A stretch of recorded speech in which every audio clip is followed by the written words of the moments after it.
tweeted that there are, quote, actual Nazis in the White House, and no fact-check label was ever applied to this absolutely outrageous, offensive, and false claim made against the White House and its employees.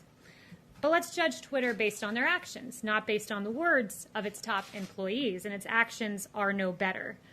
President Trump recently received a so-called fact-check label for a tweet. It was a false fact-check and an accurate fact-check, but nevertheless, Twitter moved forward with it. Dan Scavino, the deputy chief of staff here, was the first user in the history of Twitter to receive a so-called, quote, manipulated media label for posting a video that played a verbatim clip.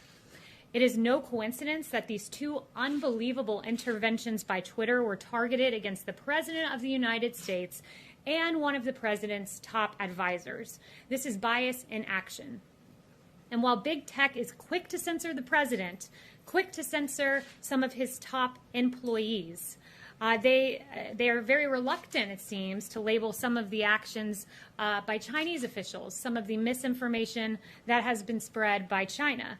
For example, to move off of Twitter and move to Google, they created a search engine for the Chinese Communist Party, which blacklisted searches for human rights and allowed for easy surveillance.